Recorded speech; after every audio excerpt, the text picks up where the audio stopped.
Shalom, kita bertemu kembali pada saat ini. Saya ingin membagikan kepada kita satu kebenaran yang perlu kita pegang di dalam kita menjalani kehidupan di tahun 2022 ini.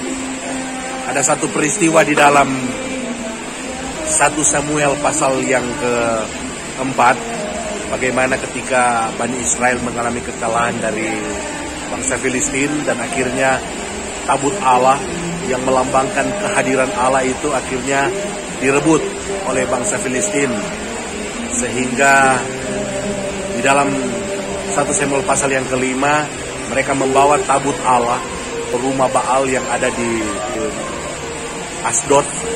Tapi apa yang terjadi ketika tabut Allah itu ada di Asdod, di kuil Dagon itu terjatuh dan Dagon itu kepalanya putus.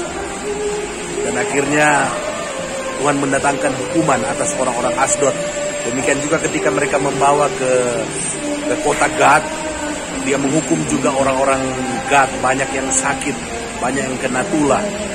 Begitu juga di kota Ekron, bahkan ada yang meninggal, bahkan banyak yang mengalami borok-borok, sehingga kota-kota di Filistin mengalami kegemparan dan mereka mengalami ketakutan karena mereka tahu bahwa Allah Israel adalah Allah yang kudus, Allah yang maha kuasa, yang akhirnya mendatangkan penghukuman bagi mereka yang tidak menghormati Dia, sehingga mereka memutuskan untuk mengembalikan tabut Allah ini ke Bani Israel dan mereka menaikkannya di atas sebuah kereta, dan kereta itu akhirnya berangkat menuju ke Bet-Shemesh, di tempat-tempat yang ada orang Lewinya.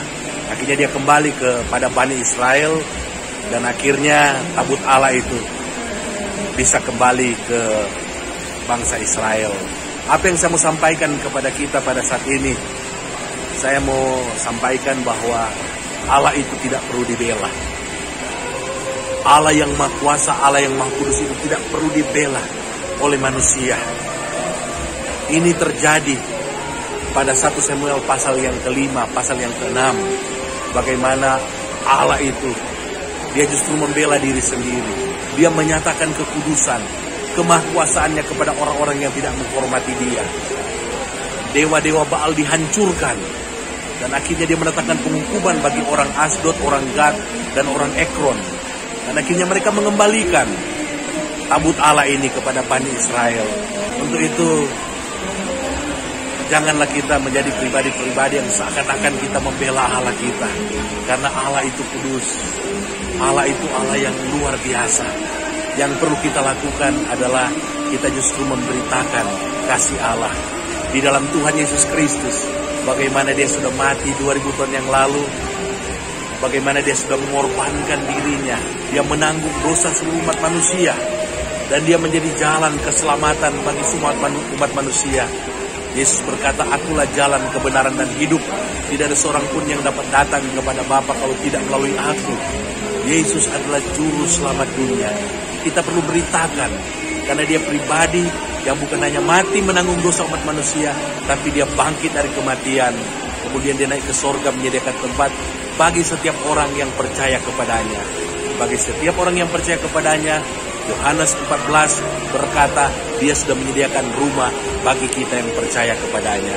Untuk itu biar kebenaran ini mengingatkan kepada kita, tidak perlu kita membela Allah kita. Tidak perlu membela kalau kita dihujat, kalau kita dilecehkan, kalau kita dihina, ajaran kita dihina, Injil mungkin dihina, Yesus mungkin dihina oleh orang lain yang belum mengenal Tuhan. Gak perlu kita membela. Karena saya percaya sebagaimana Tuhan menjamah Paulus, Dia bisa menjamah orang-orang yang menyerang kekristenan. Yang perlu kita lakukan, apa yang Yesus ajarkan di dalam Matius 5 ayat 44. Tetapi Aku berkata kepadamu, kasihilah musuhmu dan berdoalah bagi mereka yang menganiaya kamu. Kita hanya berdoa, kita hanya mengasihi orang yang membenci kita. Kemudian kita juga memberitakan kebenaran, memberitakan kabar baik, supaya pada waktunya setiap lutut akan bertekuk, semua lidah akan mengaku. Setelah mereka percaya dalam hati mereka, mereka akan mengaku dengan mulut mereka bahwa Yesus Kristus adalah Tuhan bagi kemuliaan Bapa di sorga. Puji nama Tuhan, sampai ketemu lagi.